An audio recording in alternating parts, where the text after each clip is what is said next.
Hey people, it's NIyas713. Now this is from Daily Mail. Why are they snooping on an average Joe over a $600 payment?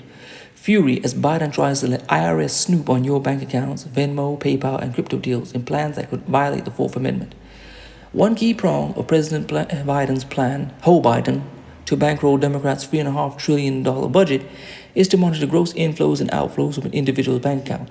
The Biden administration says such surveillance would target audits and prevent tax evasion, but some are concerned that it might run up against the Fourth Amendment and those who can't afford to fight tax audits or move their money into offshore account. The proposal would require banks to report to gross inflows and outflows to the IRS, including transactions from Venmo, PayPal, crypto exchanges, and the like, in an effort to fight tax evasion.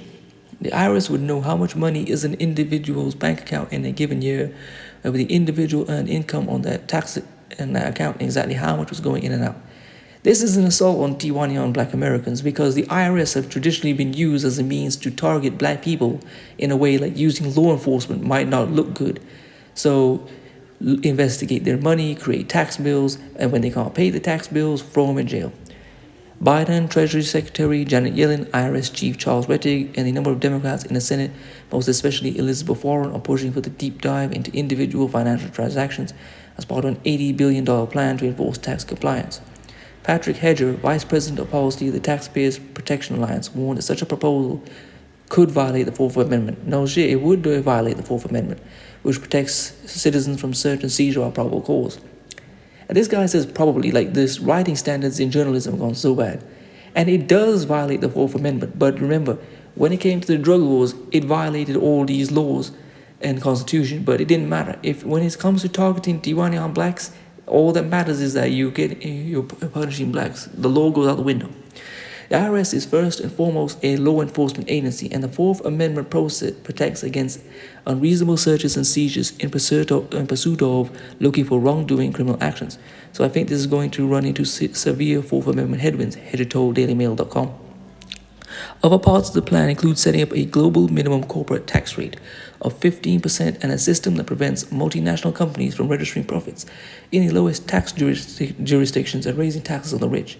A Treasury Department report from May claimed that the tax gap totaled nearly $600 billion in 2019 and would rise to $700 trillion over the next decade if left unchecked. Roughly 15% of taxes owed. The IRS estimates that compliance on taxes due on wages is 99%, while compliance on less visible sources of income is only 45%. The Treasury Department claimed that the plan would have little effect on already compliant taxpayers, but will help the IRS better target its audits. For non-compliant taxpayers, this regime would encourage voluntary compliance as evaders realize that the risk of evasion being detected has risen noticeably, the Treasury Department said. But Hedger said that the policy would disproportionately hurt the poor. You're going to push more folks into small cash transactions. You're going to push more banking offshore. The big fish out there do have sizable assets that are eligible for taxation offshore. This is the ultimate regressive tax, Hedger said. You're going to end up punishing the worst of amongst us. The lower income folks in this country have historically been the targets of aggressive IRS audits because they don't have the CPA and the lawyers to be able to fight back. I don't see why they need to be going after people, just the average Joe starts snooping on a $600 payment, Hedger continued. It doesn't make any sense, this is. This is beyond trying to pick out low-hanging fruit. This crackdown on unreported income is expected to generate $460 billion over the next decade, according to the Office of Tax Analysis. But that isn't a lot for America's economy.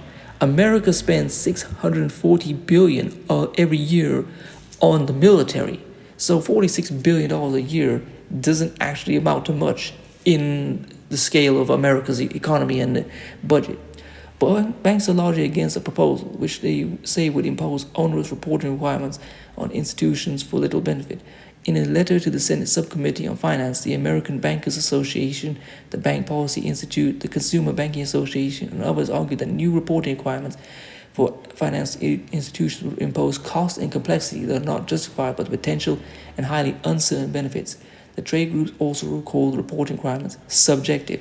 We believe additional reporting requirements guided by the subjective criteria have privacy and fairness implications, the potential to put financial institutions in an untenable position with their account holders. They instead suggested greater funding for audits. But IRS Chief Rettig, a Trump-era holdover, is in favor of the proposal, along with the increased IRS funding that will come with it.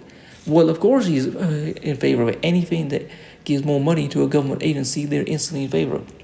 Every measure that is important to effective tax administration has suffered tremendously, Retic wrote in a letter to Warren last week. The new data will provide the IRS with a lens into otherwise opaque sources of income with historically lower levels of reporting accuracy. Steve Rosenthal, senior fellow at the Urban Bookings Tax Policy Institute, also said the proposal would not be worth the trouble. In practice, the IRS task would be daunting and, in fact, bury the agency in a sea of unproductive information, he said. Most individuals earn all of their income from wages and investment returns, which already are reported to the IRS, and larger businesses often are already audited by public accounting firms. While those businesses have many ways to reduce their taxes, omitting income is one of them. Why drag these individuals and businesses into the new program? To take away your freedom and privacy. That's why. Former Treasury Secretaries Timothy Geithner, Jacob Lew, Henry Paulson Jr., Robert Rubin, and Lawrence Summers also defended the Biden proposal in the New York Times op-ed. Only Paulson served under a Republican. Relying on financial institutions to relay some basic information about account holders is a sensible way forward, they wrote. With better information for the IRS, voluntary compliance will rise with deterrence as potential tax evaders realize there is a risk to evasion. Well, I hope you've enjoyed that. Please comment, rate, share, and subscribe. I'm going to leave this article in the description. If you want to support the channel, leave my Cash App. If you want to follow me on Instagram, I'll leave that there as well. If you want to buy one of my t-shirts, I'll leave that there as well. Peace.